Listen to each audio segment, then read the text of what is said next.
viewers and welcome to the YouTube channel of Wings A Kudan. So let's make it together. Hello everyone, I'm here with your lecture 16, that is your Newton's law of motion, and your MCQs are related to your mass, weight, acceleration, velocity and speed. ठीक है, so इसमें हम will discuss your MCQs related to this only, and this is your lecture 16. I hope you are here with your all have taken up your registers, and please comment in your live chat your answers.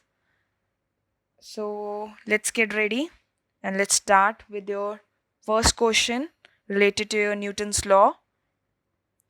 So your first question is, it's very simple, हमने पढ़ा है तो हम उसी के बारे में पढ़ रहे हैं कि जो मोस्ट कॉमनली तुम्हें पूछे जाते हैं ये उसी के बारे में. ठीक है, तो तुम्हारा जो फर्स्ट क्वेश्चन है वो कह रहा है कि the Newton's first law of motion gives the concept of, क्या देता है? A energy, B work, C momentum या डी इनर्शिया. तो किसके बारे में होता है? अब जिसको first law of motion clear होगा तो उसको पता ही होगा. सो what is your correct answer? D inertia, है ना. इसको क्या फॉलो करता है? जो तुम्हारा फर्स्ट लॉ ऑफ मोशन है इसको ये इनर्शिया का जो है वो फॉलो करता है. लॉ ऑफ इनर्शिया भी कहा जाता है इसको.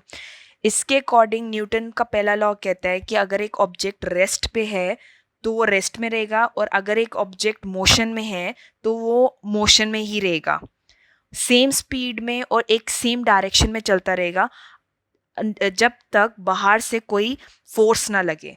मतलब अगर यहाँ पे एक बॉक्स पड़ा है तो अगर रेस्ट पे है तो ये वहीं रहेगा. ठीक है, ऑब्जेक्ट. या अगर वो चल रहा है, एक कार चल रही है तो वो चलती रहेगी एक ही डायरेक्शन में और एक ही स्पीड में, अनलेस जब तक उसको कोई फोर्स बाहर से ना अप्लाई किया जाए. ठीक है, तो इसका क्या मतलब हुआ कि जो बॉडीज़ हैं वो अपनी जो पोजीशन है वो नहीं चेंज कर सकती अपनी मर्जी से. यही कहता है ना फर्स्ट लॉ ऑफ मोशन. ठीक है, तो जब एक टेंडेंसी होती है, ठीक है, जब एक टेंडेंसी है एक ऑब्जेक्ट की कि वो अपनी एक ओरिजिनल स्टेट में ही रहे. ठीक है, क्या रहे? वो अपनी एक ओरिजिनल स्टेट में ही रह रहा है. अगर वो रेस्ट में है तो वो रेस्ट में रह रहा है, या अगर मोशन में है तो वो मोशन में रह रहा है. उसको कहा जाता है क्या? इनर्शिया. क्या कहा जाता है? Inertia. So D is your correct answer. ठीक है, now next, which conservation principle is applicable in case of the motion of rocket. Rocket का जो मोशन होता है उसके लिए हम कौन सा प्रिंसिपल एप्लीकेबल है? Conservation of mass, charge, momentum और एनर्जी.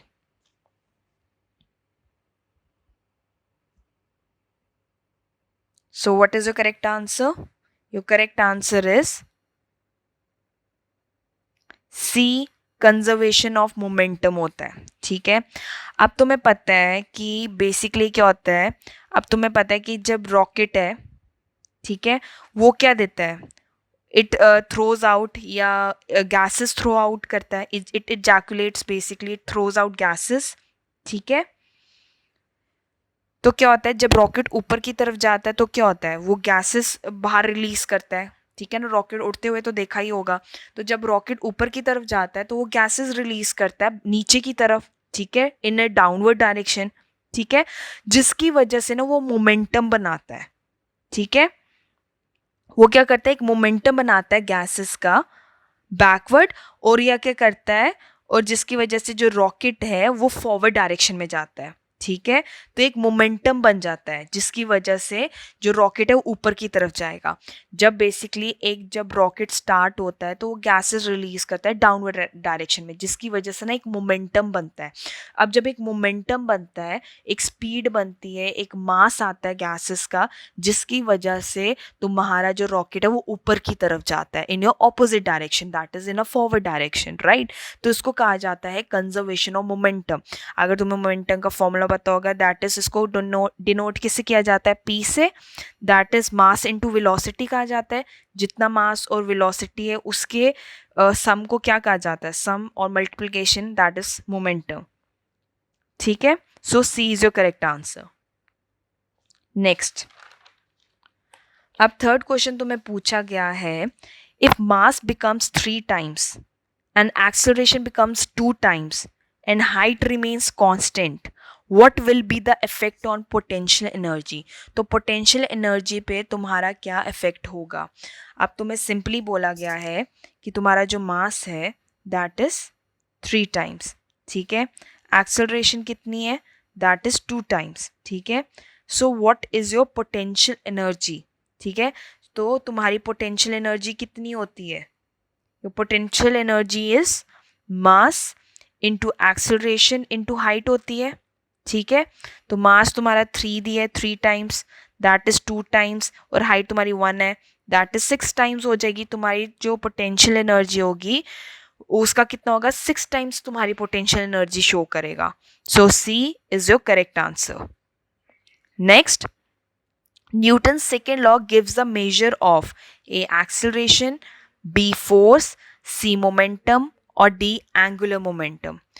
अब न्यूटन सेकेंड लॉ जिसको पता होगा उसको पता होगा, वो क्या बताता है? न्यूटन सेकेंड लॉ स्टेट क्या करता है?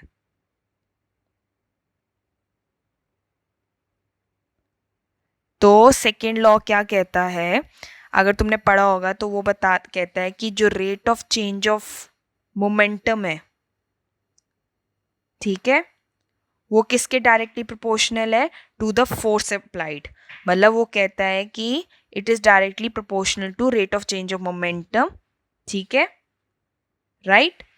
तो ये हमें क्या देता है? बेसिकली एक्सेलरेशन एंड फोर्स देता है। और अगर हमने पढ़ा होगा ये बेसिकली क्या करता है, अगर हमने लास्ट में स्टेट करता है that a force is equal to mass into acceleration, ठीक है? तो ये क्या दे रहा है हमें? किसकी मेजरमेंट्स दे रहा है? फोर्स की। So B is your correct answer. Now next, light year is a unit of, ये किसकी यूनिट है? डिस्टेंस की, टाइम की, एज की या ल्यूमिनेंस इंटेंसिटी की? लाइट ईयर किसकी है यूनिट? जो लाइट ईयर है बेसिकली ये किसकी यूनिट है? तुम्हारे डिस्टेंस की यूनिट है, ठीक है?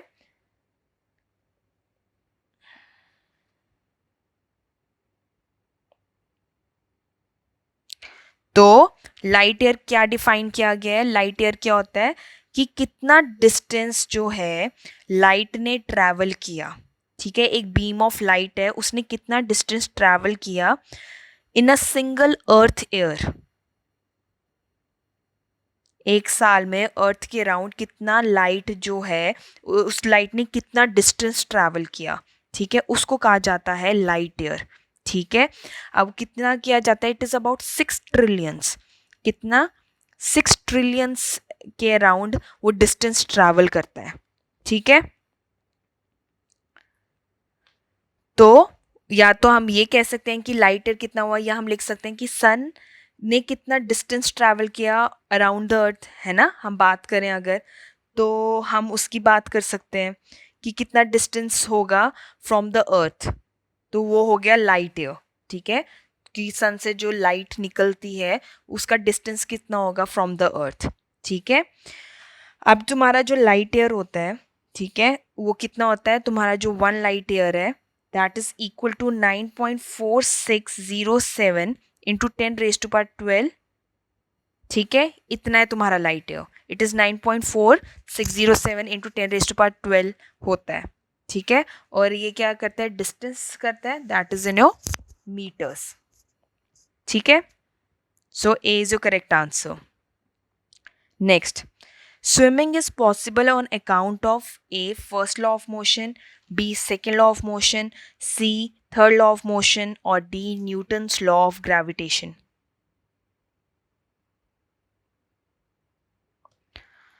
So swimming क्या होता है? किस बेसिस पे, किस मोशन पे डिपेंड करता है? It depends upon C, third law of motion. Third law of motion क्या कहता है? For every action there is an equal and opposite reaction. तो जब तुम पानी को पुश कर रहे हो, ठीक है, ये तुम हो, और जब तुम पानी को पुश कर रहे हो तो क्या होता है? तुम्हें इक्वल फोर्स लगती है ना? इक्वल फोर्स लगती है बाय वाटर। पानी भी तुम्हें उतना ही फोर्स लगाता है, और जिसकी वजह से हम फ्रंट में जाते हैं, हम आगे जाते हैं, राइट? मतलब जब तुम पानी को धक्का मार रहे हो, ठीक है, यू पुश योर वाटर, तो तुम्हें ऑपोजिट पानी से भी फोर्स लगती है, ठीक है, तो जिसकी वजह से तुम्हारी फॉरवर्ड मूवमेंट होती है, तो ये फॉलो करता है, it's a third law of motion को फॉलो करता है। So C is your correct answer. Next, which one of the following is a scalar quantity? मैंने पहले भी डिस्कस कर लिया है, A energy, B torque, C momentum और D all. So scalar quantity पता है, it's just C your magnitude, that is your quantity, और डिस्टेंस कितना है। So A energy is your correct answer, it's a scalar quantity, right. Now next,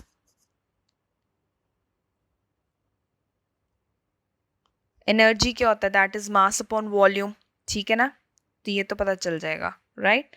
next चलते हैं, kg per metre cube is a measurement unit of, kg per metre cube किसकी unit है?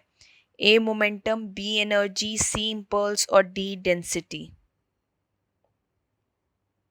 सो ये किसकी है kg per metre cube? kg किसके लिए होता है? ये तुम्हें पता ही है, मास के लिए, ठीक है, और मीटर क्यूब क्या है? दैट इज योर वॉल्यूम, ठीक है। सो मास अपॉन वॉल्यूम किसका फॉर्मूला है? It's very easy, it is density, density का फॉर्मूला क्या होता है? इट्स मास अपॉन वॉल्यूम, ठीक है। Next, why do we not experience any leaning when a train takes a turn? क्यों ऐसा होता है कि जब बेसिकली हम ट्रेन में होते हैं तो वो भी तो टर्न्स लेती है, तो हमें फील क्यों नहीं होता? वाई वी डोंट मूव, हम क्यों नहीं होता कि हम लेफ्ट जाएं या राइट जाएं? अगर आप तुम एक नॉर्मल व्हीकल लोगे तो तुम जब ब्रेक लगती है तो तुम्हें झटका लगता है, जर्क लगता है, राइट, तो तुम्हें वो चीज़ ट्रेन में क्यों नहीं फील होती है? What is the reason? कि ट्रेन बहुत पावरफुल है, ठीक है, या लार्ज टर्निंग रेडियस है, मतलब जो टर्निंग होगा, रेडियस होगा, ठीक है, वो ज़्यादा है, ठीक है, या ट्रेन टर्न ही नहीं करती है, या ड्राइवर स्मार्ट है। सो what is your correct answer?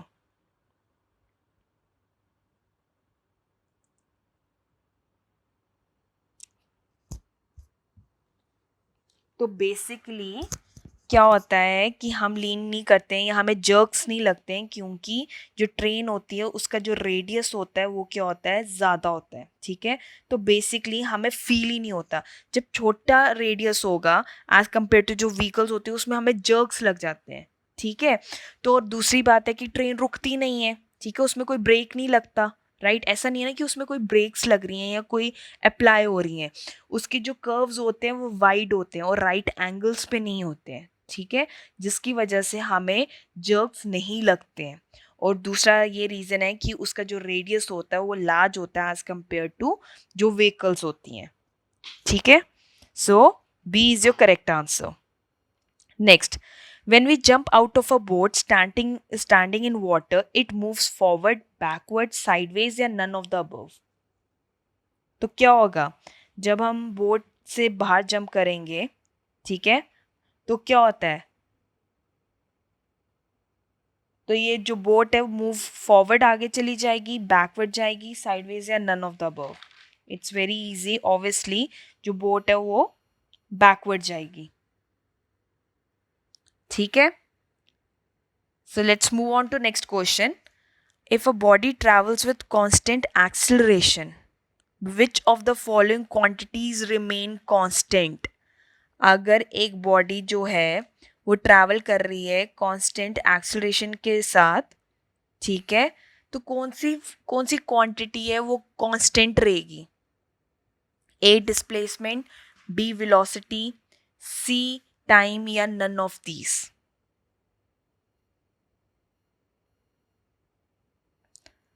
तो अगर एक बॉडी ट्रैवल कर रही है, उसकी एक एक्सेलरेशन एक कांस्टेंट है, ठीक है, एक स्पीड है, ठीक है, सो उसकी जो क्वांटिटीज है, कौन कौन सी क्वांटिटीज सेम रहेंगी? डिस्प्लेसमेंट रहेगी, वेलोसिटी या टाइम, या कोई भी नहीं?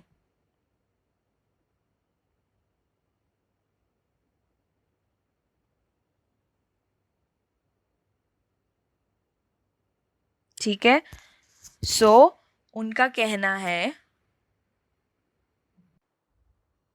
सो बेसिकली इन चारों में से तीनों में से किसी पे भी डिपेंड नहीं करती, ठीक है। तो इट्स नॉट रिक्वायर्ड कि अगर तुम्हारी एक्सेलरेशन कांस्टेंट है तो ये तीनों भी कांस्टेंट होने चाहिए, ठीक है। So answer will be none of these, ठीक है। इट्स नॉट रिक्वायर्ड कि अगर तुम्हारी एक्सेलरेशन कांस्टेंट है तो तुम्हारी जो डिस्प्लेसमेंट है या वेलोसिटी है या टाइम है वो भी कांस्टेंट ही रहेगा, ठीक है। So D, none of these is your correct answer.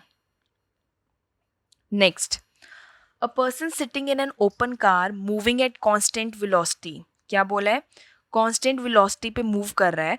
If it throws a ball vertically up into the air, जो ball है वो fall करेगी outside the car, ठीक है. In the car ahead of person, ठीक है. In the car to the side में जाएगी या exactly in the hand which threw it up, ठीक है. अगर उन्होंने कहा एक कार है, ठीक है, वो एक ही स्पीड से चल रहा है, कांस्टेंट स्पीड है, ठीक है, तो वो ऊपर जाएगी। अगर जब हमने उसको थ्रो किया तो वो बॉल कहाँ जाएगी हमें ये बताना है। तो तुम्हें पता है जब कार मूव कर रही है अगर उसकी जो स्पीड है वो एक कांस्टेंट है, ठीक है, तो जो तुम्हारा एक्सेलरेशन है वो क्या होगा? 0 होगा। क्यों? एक्सेलरेशन का फॉर्मूला क्या होता है? That is you v minus u upon T होता है ना, हमने ये पढ़ा है इसका फॉर्मूला। एक्सेलरेशन का फॉर्मूला होता है v minus u upon T, ठीक है। हमने कहा तुम्हारी जो स्पीड है वो कांस्टेंट है, ठीक है। Basically it is not accelerating, वो एक्सेलरेट ही नहीं कर रहा, स्पीड चेंज ही नहीं हो रही है, ठीक है, कोई बाहर से फोर्स ही नहीं एक्ट लग रही है, तो क्या होगा? तो ये क्या हो गया, तुम्हारा जो एक्सेलरेशन है वो कांस्टेंट है, तो ऑब्वियसली जो तुम्हारी वेलोसिटी है वो कांस्टेंट है, तो तुम्हारा एक्सेलरेशन क्या हो जाएगा? 0 हो जाएगा, क्योंकि उसमें वेलोसिटी चेंज ही नहीं हो रही है। तो वो क्या मेजर करेगा? तो तुम्हारी एक्सेलरेशन 0 हो गई, ठीक है। तो एक्सेलरेशन 0 होगी मतलब कोई भी फोर्स तुम्हारे पे एक्ट नहीं कर रही है, बॉल से बाहर से कोई स्पीड चेंज नहीं हो रही है, क्योंकि एक ही कांस्टेंट स्पीड पे कार चली जा रही है। ऐसा नहीं है ना कि तेज होगी गाड़ी, है ना, ऐसा भी नहीं है। तो उसकी वजह से उसी के हाथ में वापस आ जाएगा, ठीक है। जो बॉल है वो उतना ही सेम डिस्टेंस कवर करेगा जितना कार ने डिस्टेंस कवर किया। तो your answer is it is exactly in the hand which threw it up, तो उसी हाथ में वापस आ जाएगी। So D is your correct answer. Now, if mass becomes doubled and velocity remains same, then what will affect on kinetic energy? Kinetic energy पे क्या effect होगा अगर mass double हो जाए और velocity तुम्हारी same रहेगी, ठीक है। सो काइनेटिक एनर्जी का फॉर्मूला क्या है? Half mv²। तो उन्होंने बोला कि तुम्हारा मास जो है वो डबल हो गया, ठीक है, दैट इज 2m, और वेलोसिटी जो है वो सेम रहेगी, ठीक है।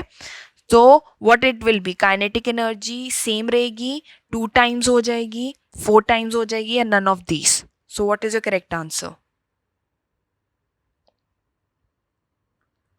तो अगर तुम ये 2 बार निकालोगे दैट इज हाफ mv², तो तुम्हारी जो काइनेटिक एनर्जी होगी what it will B, it will be 2 times of the initial kinetic energy.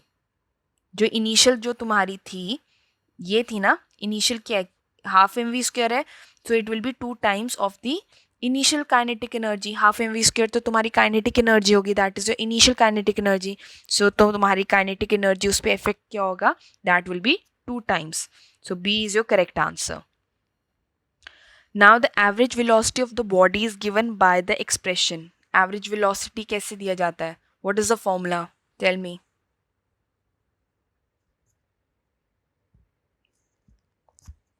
तो तुम्हारी एवरेज वेलोसिटी का फॉर्मूला है c u plus v upon 2, where u is your initial velocity and v is your final velocity. So c is your correct answer.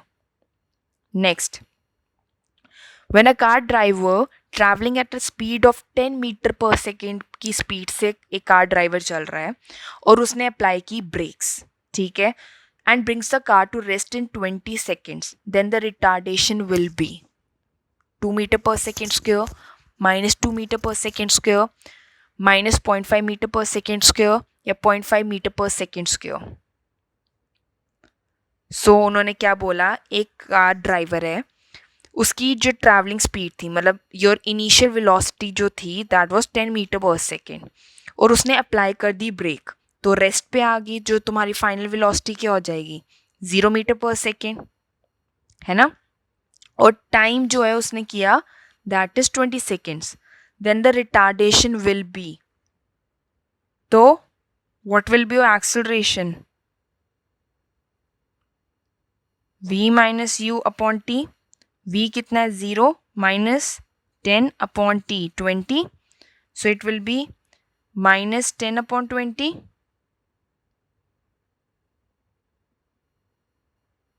that is minus 1 upon 2 कितना हो जाएगा minus 0.5 metre per second square, so C is your correct answer. ठीक है, चले next 16 है कि when a body start from rest it dash is 0, जब अगर रेस्ट से शुरू होगी बॉडी तो इट्स फाइनल वेलोसिटी 0 होगी, उसकी इनिशियल वेलोसिटी 0 होगी, एक्सेलरेशन 0 होगी, या नन ऑफ दीज। तो ऑब्वियसली जब बॉडी स्टार्ट ही रेस्ट से होगी तो उसकी जो इनिशियल वेलोसिटी होगी वो 0 होगी, so B is your correct answer. Next, convert a speed of 54 kilometre per hour into metre per second. ठीक है, तो स्पीड को कन्वर्ट करना है 18 metre per second, 15 metre per second, 16 metre per second और 19 metre per second. So what is your correct answer? Convert करो इसको 54 kilometre per our को।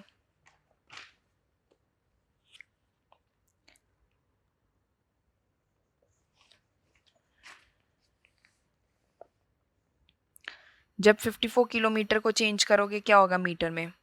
54,000 मीटर। ठीक है, 1 आवर को चेंज किया सेकेंड्स में, दैट विल बी 3600 सेकेंड्स। ठीक है, अब रखो मीटर पर सेकेंड में, मतलब मीटर आ गया ये, दैट इज 54,000 अपॉन 3600 सेकेंड्स। ठीक है, 36 15 जा 540, so B is your correct answer. ठीक है, ये तुम्हें पता होना चाहिए, ये ऐसे क्वेश्चंस आ जाते हैं। ठीक है, next, Newton's third law of motion explains that the two forces, namely action and reaction, coming to action when two bodies are in contact with each other, जब दो bodies contact में आती हैं, ये forces क्या होती हैं? They always act on same body, दोनों सेम बॉडी पे एक्ट करती हैं, या they always act on different bodies in opposite direction में एक्ट करती हैं, and they have same magnitude and direction, और they act on either body at normal to each other. तो Newton's third law of motion अगर पता है, equal and opposite reaction किस पे होता है? सो ये एक्ट करती हैं, दो डिफरेंट बॉडी पे एक्ट करती हैं, और किस डायरेक्शन में? ऑपोजिट डायरेक्शन में करती हैं। जैसे मैंने बोट का एग्जांपल दिया था कि तुम जब आगे जाओगे तो बोट पीछे जाएगी। ठीक है, दो डिफरेंट बॉडीज थी, एक मैन था और एक बोट था, एक डिफरेंट बॉडीज आ गई और डायरेक्शन भी ऑपोजिट थी, एक फॉरवर्ड जा रहा है और एक बैकवर्ड जा रहा है। So B is your correct answer. Next चले, In 12 minutes, a car whose speed is 35 kilometre per our travels a distance of, कितना डिस्टेंस ट्रैवल करेगा? सो अगर तुम्हें फॉर्मूला पता है डिस्टेंस कितना होता है, that is speed into time. तो तुम्हारी स्पीड कितनी है? 35 किलोमीटर पर आवर। ठीक है, और 12 मिनट्स है। ठीक है, तो तुम्हारा जो 12 मिनट है वो तुम किस में चेंज करोगे? आर में। ठीक है ना, ये मिनट्स हैं उसको आर में चेंज करोगे, तो 12 मिनट क्या हो गया? 12/60 हो जाएगा तुम्हारा। ठीक है, सो 12 1 ज़ा 12 5 ज़ा 5 7 ज़ा, सो 7 kilometre is your correct answer. A is your correct answer. ठीक है, सो डिस्टेंस का अगर फॉर्मूला पता है, दैट इज डिस्टेंस का फॉर्मूला होता है that is speed into time. ठीक है, तो इसको अप्लाई करो। तुम्हारी स्पीड 35 दी हुई है, टाइम दिया है तुम्हें 12 मिनट्स, तो उसको कन्वर्ट किस में करना है? आर में, तो 12/60 आ जाएगा, उसको कम करके तुम्हारा आंसर आएगा that is 7 kilometre. So what is your correct answer? A 7 kilometre, right. So here we have come to an end with your lecture 16. ठीक है, I hope you are clear और सबने अपने आप को मार्क्स दिए होंगे. आई होप आपने अच्छा स्कोर किया होगा. So please see, test yourself. You should know all the formulas. That is very important, and as well as SI units. जिसकी वजह से अगर तुम्हें फॉर्मूला पता होंगे तभी तुम क्वेश्चन सॉल्व कर लोगे. And if you know the proper definitions. In chapters physics is all about your formulas, your SI units. हर चीज़ के बारे में अगर तुम्हें पता होगा या कॉन्सेप्ट क्लियर होगा, then only you can answer it. You should know all the Newton's law of motion, क्योंकि वो कुछ कंडीशंस में अप्लाई किया गया है. So you can easily apply it, right. So ये तुम्हें पता होना चाहिए. So thank you and have a good day.